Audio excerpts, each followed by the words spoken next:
শুক্রবারে হাজব্যান্ডের ছুটি থাকার জন্য আমাদেরকে নিয়ে বের হয়ে গেল বিকেলবেলা। আমাদের বাসা থেকে বেশি দূরে নয়, নাম হচ্ছে স্যাটেলাইট। এখানে তেমন কিছু নেই, কিন্তু প্রচুর ভিড়ই থাকে। শুক্রবারে বেশিরভাগই ভিড় হয়। তবু আমাদের আসা হয়েছে শুক্রবারে, যেহেতু হাজব্যান্ডের ছুটির দিন ছিল।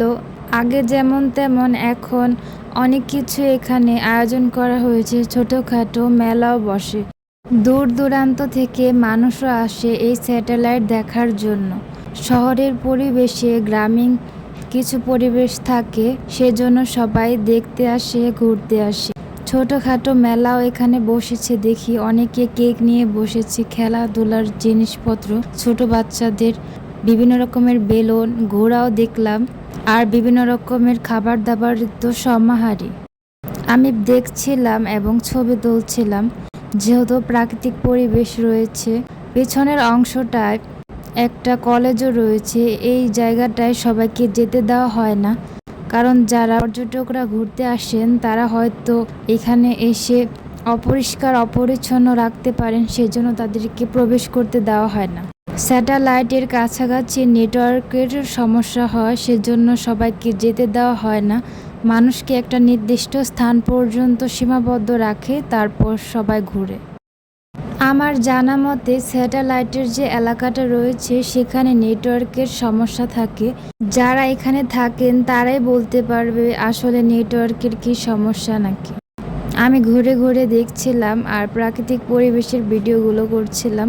আমার কাছে তো খুবই ভালো লাগছিল, আর ঠান্ডা বাতাস বয়ে চলছিল। অনেকগুলো বড় বড় গাছপালা, যার কারণে ঠান্ডা বাতাস বয়ে চলছে। যেখানে গাছপালা থাকে বেশি, সবুজে ঘেরা থাকে বেশি, সেখানে তো ঠান্ডা থাকবেই।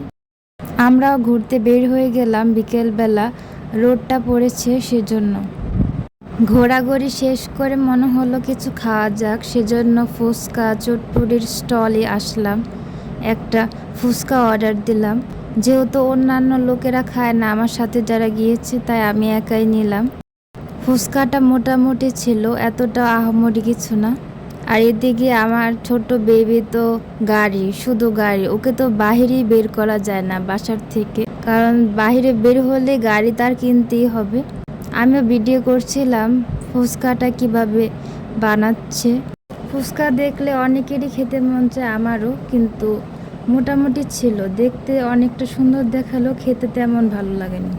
ভিডিওটি যদি আপনাদের কাছে ভালো লেগে থাকে শেয়ার করে পাশে থাকবেন। ইউটিউব থেকে দেখে থাকলে সাবস্ক্রাইব করতে ভুলবেন না। আমার চ্যানেলের ভিডিওগুলো যদি আপনাদের ভালো লেগে থাকে গঠনমূলক কমেন্ট করবেন, যেন আমার কাজের আগ্রহ আরও বেড়ে যায়। এই যে দেখুন কি অবস্থা, আমার ময়না পাখি যদি বাইরে যায় সে তো গাড়ি কিনবেই কিনবে।